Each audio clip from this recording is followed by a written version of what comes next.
Hi there! Welcome to Ads Clues, Seller Economics class today. We are running a special extracurricular class for our student, Jackie. I heard you're interested to start selling on Amazon. Do you know how much you will need to start selling on Amazon? Hi, Teacher Hui Qi. I'm definitely interested in being an Amazon seller, and I'm seeking help with how to actually allocate my budget across the major cost buckets when selling on Amazon. And of course, advertising is one major bucket. Yes, of course advertising is one major cost bucket to consider when launching. Could we do a recap on the different cost buckets on Amazon? Yes, let's go through some examples now. Firstly, product costs will include your cost of goods, which would depend on your product, plus Amazon referral fee, which would take up an estimated 15% of your costs. Number 2, we have logistic costs, which include first mile shipping that is dependent on each seller. FBA fees and storage fees will account in estimation starting from 30% of costs. And last but not least, operating costs, one major cost of which will be ads, which can account from 30% depending on the seller's life cycle and amount they choose to invest in ads. Yes, this makes the cost buckets when selling on Amazon a lot clearer.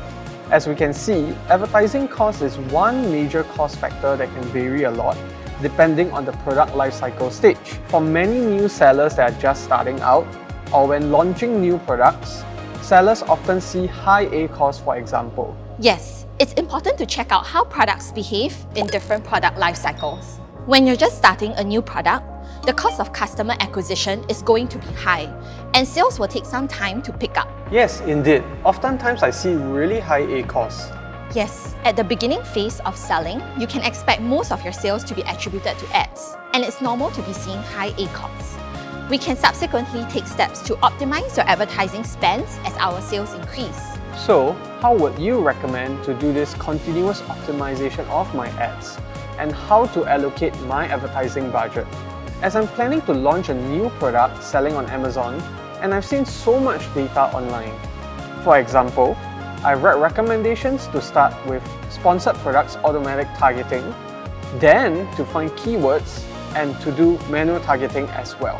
Yes, that's a good step to take at the start when you're trying to build a keyword list for yourself. Yes, but research has also shown that using multiple ad products leads to a 16.7 times increase in conversion rate when shoppers are exposed to sponsored brands and sponsored products together. A 31% higher ROAS and a 4% month-over-month sales growth for advertisers who use sponsored products, sponsored brands, and sponsored display together. The problem is my budget is limited.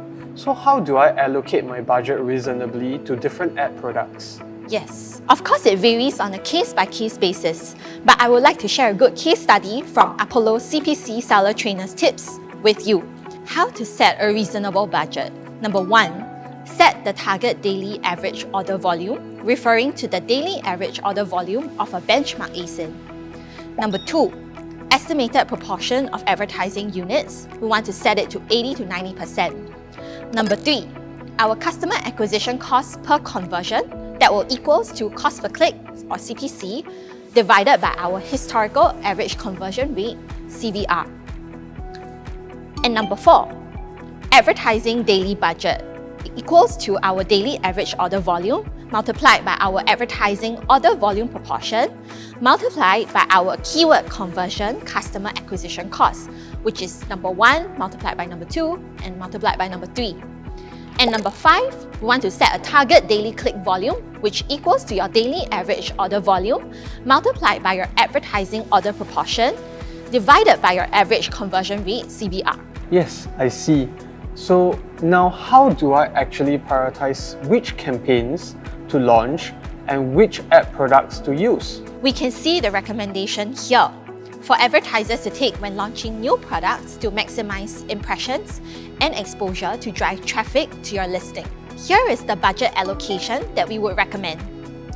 The key point here is to allocate at least 70% of budgets to manual targeting, where we drive traffic to our ASINs, and 30% to automatic targeting as the first step in launching a new product. I would recommend the following structure when grouping ads. Number 1, for sponsored products, to use high converting keywords, which are phrases or broad keywords. Number 2, For sponsored brands video, to use keywords similar to sponsored products in point 1, but if we get 3 orders and above, we place them into sponsored products exact match to optimize conversions. Number 3, for sponsored products automatic campaign, to use close match targeting by using branded keywords, category keywords and ASINs, substitute ASINs as well.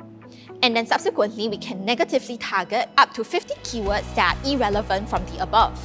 Number 4, we can also then use ASIN targeting. I see. So we are trying to expand our traffic via the sponsored products phrase and broad match campaigns, where we'll find high converting keywords and place them into sponsored product exact match, as they will be long tail keywords with high orders. Yes, indeed. Meanwhile, sponsored brands video would be an optional add-on campaign if you have additional budget to further boost visibility on the search results page.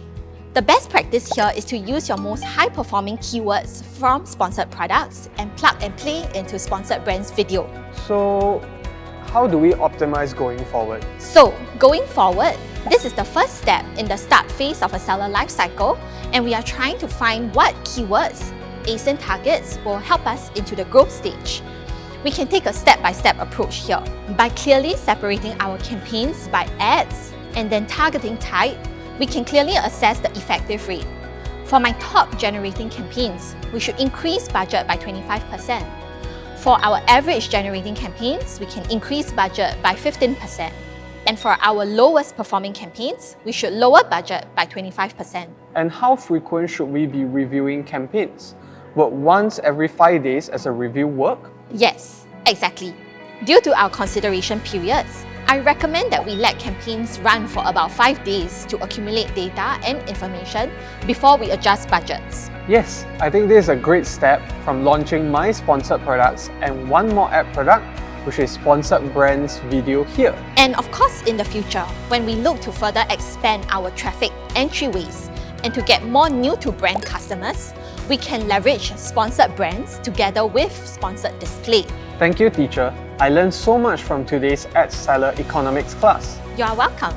We hope this was helpful for our students. Do check out more videos from the Amazon Ads conversion series here. Yes, don't forget to like, comment and subscribe if you have enjoyed the video, and we hope to see you next time. Bye!